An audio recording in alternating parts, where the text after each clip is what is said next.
কাৰোৰ লগত সামিল নহয়, শক্তিশালী দল এটা দুৰ্বল দলেৰ লগত সামিল হয় নেকি? এই দুৰ্বল দলেৰ লগত আমি যোৱাৰ কি প্ৰশ্ন আছে? এতিয়াও আমি 15 জন বিধায়ক আছো আৰু শক্তিশালী দল এটা বেলেগৰ লগত নাযায়। যিমান আমাৰ বিৰুদ্ধে ভুৱা প্ৰচাৰ কৰিব আমাৰ শক্তি তিমান বৃদ্ধি হ'ব। কাৰোৰ লগত সামিল নহয়, শক্তিশালী দল এটা দুৰ্বল দলেৰ লগত সামিল হয় নেকি?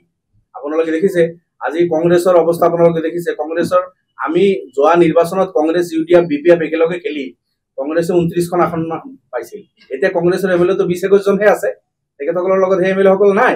আজি যেটো অৱস্থা দেখিছে কংগ্ৰেছৰ, আপোনালোকে এই দুৰ্বল দলৰ লগত আমি যোৱাৰ কি প্ৰশ্ন আছে? এতিয়াও আমি 15 জন বিধায়ক আছো আৰু শক্তিশালী দল এটা বেলেগৰ লগত নাযায়। এইটো ভুৱা নিৰ্বাচন আমাৰ দলক দুৰ্বল কৰাৰ কাৰণে, এইটো আজিয়ে নহয়, যোৱা 20 বছৰ এনেকুৱা প্ৰপগণ্ডা বহুত হল ইউডিএফৰ লগত, কিন্তু এইটো প্ৰমাণিত হৈছে যে এইবিলাক ভুৱা প্ৰপগণ্ডা হয়। যিমান আমাৰ বিৰুদ্ধে ভুৱা প্ৰচাৰ কৰিব আমাৰ শক্তি তিমান বৃদ্ধি হ'ব। এজিবিৰ লগত কৈছে যে 2 বিধায়ক এজিবিৰ লগত যোৱাৰ লগত যোজা কৰিছে। আমিও লক্ষ্য কৰিছো, আপোনালোকে জানে যে বৰাকৰ 2 বিধায়ক আমি 6 মাহ আগত তেখেতসকলক নিলম্বন কৰি থৈ দিছো। 6 বছৰৰ কাৰণে তেখেতসকলে এন্টি পাৰ্টি এক্টিভিটিজৰ কাৰণে তেখেতসকলক আমি 6 বছৰৰ কাৰণে নিলম্বন কৰি থৈছো।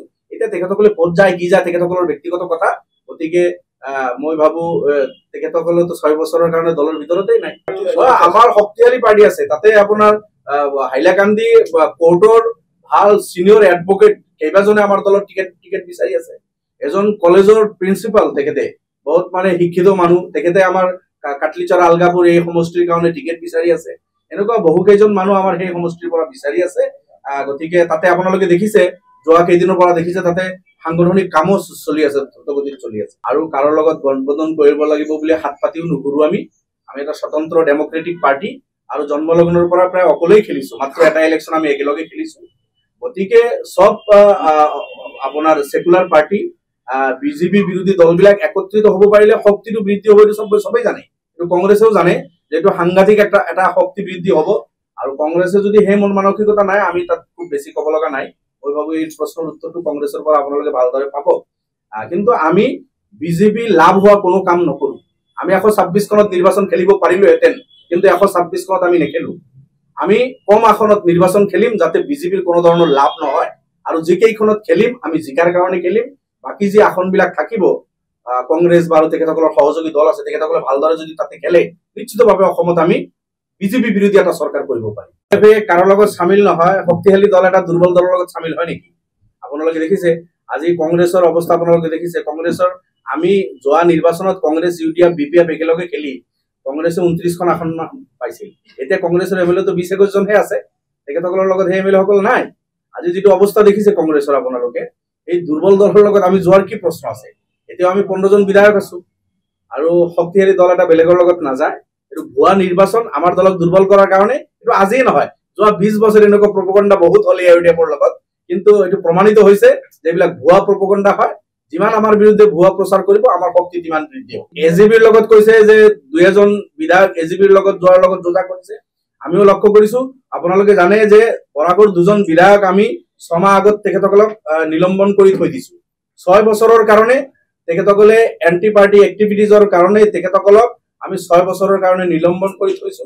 এতিয়া তেখেতসকলে ক'ত যায় কি যায় তেখেতসকলৰ ব্যক্তিগত কথা, গতিকে মই ভাবো তেখেতসকলে তো 6 বছৰৰ কাৰণে দলৰ ভিতৰতেই নাই।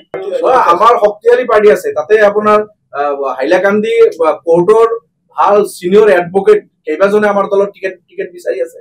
এজন কলেজৰ প্ৰিন্সিপাল, তেখেতে বহুত মানে শিক্ষিত মানুহ, তেখেতে আমাৰ কাটলিচৰা আলগাপুৰ এই সমষ্টিৰ কাৰণে টিকেট বিচাৰি আছে। এনেকুৱা বহু কেইজন মানুহ আমাৰ সেই সমষ্টিৰ পৰা বিচাৰি আছে। গতিকে তাতে আপোনালোকে দেখিছে, যোৱা কেইদিনৰ পৰা দেখিছে তাতে সাংগঠনিক কামো চলি আছে, দ্ৰুতগতিত চলি আছে। আৰু কাৰোৰ লগত গঠবন্ধন কৰিব লাগিব বুলি হাত পাতিও নুঘূৰো। আমি এটা স্বতন্ত্ৰ ডেমক্ৰেটিক পাৰ্টি আৰু জন্মলগ্নৰ পৰা প্ৰায় অকলেই খেলিছো, মাত্ৰ এটা ইলেকশ্যন আমি একেলগে খেলিছো। গতিকে সব আপোনাৰ সেকুলাৰ পাৰ্টি বিজেপি বিৰোধী দলবিলাক একত্ৰিত হ'ব পাৰিলে শক্তিটো বৃদ্ধি হ'ব। এইটো সবেই জানে, এইটো কংগ্ৰেছেও জানে যে এইটো সাংঘাতিক এটা শক্তি বৃদ্ধি হ'ব।